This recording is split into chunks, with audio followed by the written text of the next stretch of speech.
On page 20 in the Grab and Go, we are going to look at comparing and contrasting theme in two separate stories. So we need to be able to describe how the themes were developed in the stories and compare and contrast the development of the themes. And then we're working as a developing skill in comparing and contrasting the development of the themes in two different genres. So that would be if there was a similar theme, but maybe one was science fiction and one was realistic fiction, and being able to, or even more, if one was a play and another was a realistic fiction, like those two things and being able to put it together. So our vocabulary that we need is develop, to grow the story by using elements of fiction, and genre, a category of music or literature characterized by similarities in form, style, or subject matter. So today we're going to focus on two similar in terms of genre. So a fable and an African folktale, those are both stories that have been passed down to give meaning. They just came from different areas of the world, so we're going to compare them, even though they are a similar genre. Folktales and fables have slight differences. So what we need to do is read the following two short stories. They have a common theme. We need to underline in green the elements of fiction that help determine the theme and star the elements of fiction that are similar. So Aesop's fable, we'll start with the shepherd boy. There once was a young shepherd boy who tended to his sheep at the foot of the mountain near the dark forest. It was rather lonely for him all day, so he thought upon a plan in which he could get a little company and some excitement.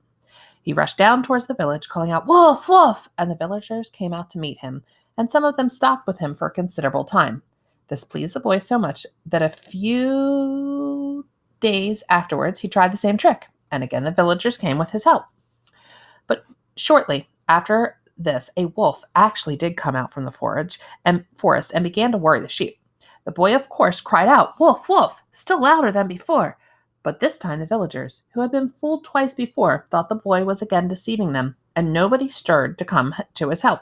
So the wolf made a good meal of the boy's flock, and when the boy complained, the wise man of the village said, "A liar will not be believed, even when he speaks the truth."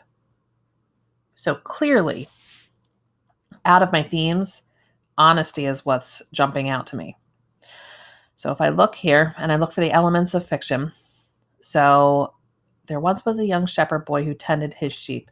Well, that character part right there, that is important in my theme. So there was a shepherd boy, so I'm going to underline that in green because that's who was doing the lying.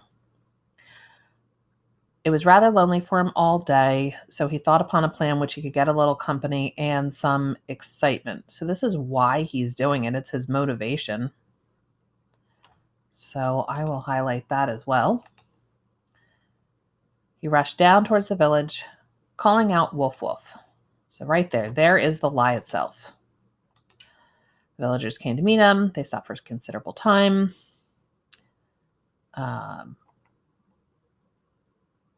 The fact that he tried the same trick again, I would underline that in green as well. Shortly after this, a wolf actually did come. So that event is important in terms of elements of fiction. He cried out, "Wolf, wolf." There we go. So he now is telling the truth. And nobody came to help him because he had already lied previously. I think those are the important elements there. So let's look at how the African folktale, The Man Who Never Lied, teaches about honesty. Once upon a time, there lived a wise man by the name of Mahmed. He never lied. All the people in the land, even the ones who lived 20 days away, knew about him. The king heard about Mahmed and ordered his subjects to bring him to the palace. He looked at the wise men and asked, "Mahmed, is it true that you have never lied?" "It is true." "And you will never lie in your life?" "I'm sure in that." "Okay, tell the truth. But be careful. The lie is cunning and gets on your tongue easily." Several days passed and the king called Mahmed once again. There was a big crowd and the king was about to go hunting. The king held his horse by the mane. His left foot was already in the stirrup. He ordered Mahmud, "Go to my summer palace and tell the queen I will be with her for lunch. Tell her to prepare a big feast. You will have lunch with me then." Mahmud bowed and went to the queen.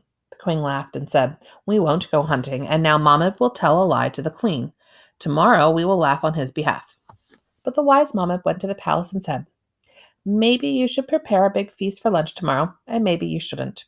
Maybe the king will come by noon, maybe he won't. Tell me, will he come or won't he?" asked the queen. "I don't know whether he put his right foot in the stirrup or if he put his left foot on the ground after I left." Everyone waited for the king. He came the next day and said to the queen, "The wise Mahmud, who never lies, lied to you yesterday." But the queen told him about the words of Mahmud, and the king realized that the wise man never lies and says only that which he saw with his own eyes. So we need to go back and look and say, okay, what elements of fiction help towards teaching about honesty? And if I look at it,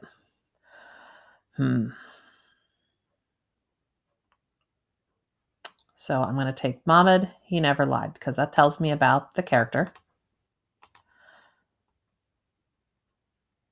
And then we have the king. And he's asking, and let's see, I would then have the king ordered Mahmud, and I'd underline all of this in green because that's the lie that he tells him to tell. And then the fact that the king says that he was really the one who lied. And the fact that they're saying that Mahmud is wise. And so this is what the wise man says. And then he also explains why he said what he said to the queen instead of just saying what the king said. And then this whole end part here where the king realizes how it worked out for him. So I would say that those are the main elements that tell us this theme of honesty. And then in terms of similarity, I would say that they were both wise men.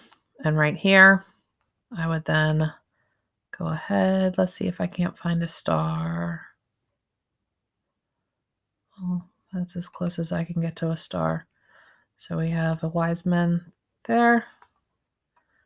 And then I'm going to go ahead and get that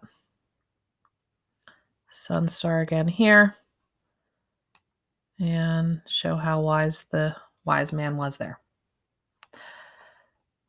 On the back side, we are going to compare both things. So in Aesop's fables, in terms of, we'll look at the characters for both.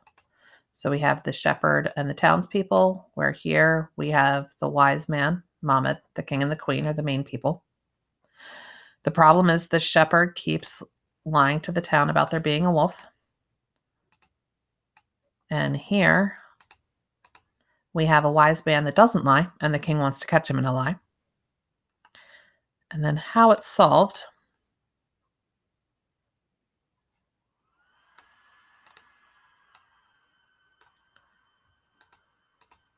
In the end, they don't want to be tricked again, so no one comes to help him, and the wolf eats all the sheep. But here, the wise man was the one who was someone was trying to trick him, and the king sets him unknowingly to tell a lie. Mahmud is careful with his words and doesn't fall for the trick. So then if I was to write about the theme in both of the stories, I pull it all together.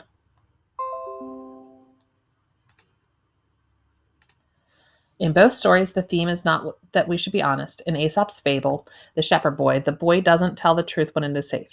And then when his flock is in danger, no one wants to come help. In the African tale, the man who never lied, Mahmud tells the truth, even when the king tries to trick him into lying.